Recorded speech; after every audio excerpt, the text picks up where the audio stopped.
নিজের স্বামীর ঘরে আর ফিরতে চায় না স্ত্রী। গত 2 বছর আগে এক সন্তানকে নিয়ে বাপের বাড়ি চলে এসেছে। বাবার প্রচণ্ড শরীর খারাপ থাকার কারণে তাড়াহুড়ো করে মেয়েকে বিয়ে দেয়। বাবা মারা যাবার 5 মাস পর থেকেই মেয়ের ওপরে অত্যাচার শুরু করে তার শাশুড়ি। পিরিয়ড চলাকালীন সোফাতে বসতে দেবে না, নিজের খাটে ঘুমাতে দেবে না, এবং কি রান্নাঘরে পর্যন্ত ঢুকতে দেবে না। বিছানায় শুতে দেবে না, মেঝে শুতে হবে, সে শীতকালে হোক বর্ষাকালে হোক যাই হোক, একটা সোফায় বসতে দেবে না, একটা চেয়ারে বসতে দেবে না, ঠান্ডায় মেঝের মধ্যেই বসে থাকতে হবে, কিছু ছুঁতে দেবে না, কোনো জিনিসে হাত দিতে দেবে না। ওনার মেয়ে আসলে গেছে ঘরটার মধ্যে ঢুকতে পারে। এর কোনো কিছুতেই প্রতিবাদ করে না তার স্বামী, এমনই জানিয়েছেন স্ত্রী। বলবো তোমার মা তোমাকে জন্ম দিয়েছে, তোমার মা পিরিয়ড না হলে তুমি হয়েছো কোথা থেকে? তোমার মা যে পিরিয়ড হলে পরে এদেরকে এইরকম অত্যাচার করে, তুমি কোথা থেকে হতে যদি পিরিয়ড না হতো? এটা আপনারা কেমন ভাবেন আমি জানি না, এটা আমার ন্যাচারালি মনে হয়। মেয়ের ক্ষেত্রে আর একটা মানুষ এত এত আচ্ছা এই কত বছর রয়েছে এখানে? তুমি কত টাকা দিয়েছো এর জন্য? অন্যদিকে স্বামী জানিয়েছেন স্ত্রী সন্তান চলে যাওয়াতে চিন্তায় তার একবার স্ট্রোক করেছে।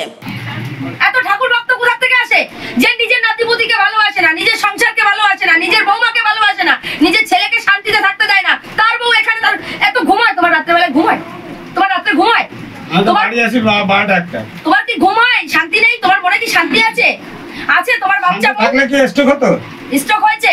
স্ট্রোক হয়েছে, তোমার মা বোঝে না? একটা ছেলে পুরুষ মানুষ তার কি লাগে বোঝে না? তোমার মা বোঝে না? বয়স হয়নি? তোমার মার জন্য অশান্তি শুধু। মার কথা আমি শুনবো কেন দিদি? আমি তো একটা ছেলে বড় হয়েছে, শোনো কেন তুমি? আমি কারোর কথা শুনি না। তোমার মা ঘরে একটা বিস্কুট থাকলে পরে খেতে দেবে না বাচ্চাকে? আমি সব ঘরে এনে রেখেছি, সব মুড়ি চানাচুর বিস্কুট। এখন না, যবে থেকে বলে দিয়েছে আমি সব কি ব্যালেন্স করতে পারোনি বলেই তোমার এত অশান্তি। তোমার বউকে তোমার মাকে ব্যালেন্স করতে পারোনি, সেজন্য তোমার বউ বাবার বাড়িতে থাকে। তাই স্ত্রীকে ফিরিয়ে আনতে মহিলা সমিতির সাহায্য নেয়। মহিলা সমিতির সভানেত্রী সেখানে পৌঁছে তাদের দুই পক্ষেরই কথা শোনেন। তার মায়ের অত্যাচারে আর সেই বাড়ি ফিরতে চায় না স্ত্রী। তার দাবি ভাড়া বাড়ি থাকতে হবে, তবেই সে আবার নতুন করে সংসার শুরু করবে। সমাধান যদি করতে চাও, তুমি আমার কাছে গেছিলে সমাধানের জন্য, তুমি আশপাশে ভাড়া বাড়ি দাও।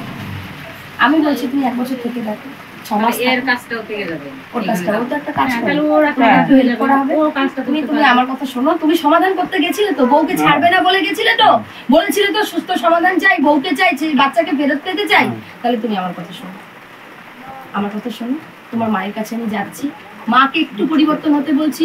যদি আমরা পরিবর্তন দেখি, উনি 1 বছরে 6 মাসে উনার পরিবর্তন হয়েছে, তাহলে আমরা আলাদা ব্যবস্থা নেব। পরিস্থিতি বুঝি তখনও বাড়ি যায়। শ্বশুরের সামনে ব্লাউজ খুলছে কেন? ও কেন সভ্যতা? এই জন্য তো বলছি ওই বাড়িতে থাকেই না তো, এই জন্য থাকে না, আর আসবে না। ছেলেকে এখন সংসার করতে দিন। আমার কথা শোনো, চাচাও না আমার কথা শোনাটা। এখন একটা কথা বলি, ওরা যেখানে সিদ্ধান্ত দুজনা নিয়েছে, ওরা ভাড়া বাড়ি থাক। তোমার যেটা ইচ্ছা ছিল যে খামার পাড়াটায় ভাড়া থাকবে না, তাছাড়া যেখানে খুশি সেখানে ভাড়া থাকবে। আমার কথাটা কি খারাপ লাগলো? ঠিক আছে, নো প্রবলেম। হ্যাঁ, কোনো প্রবলেম নেই। হ্যাঁ, ওরা সংসার করতে দিবে। হ্যাঁ।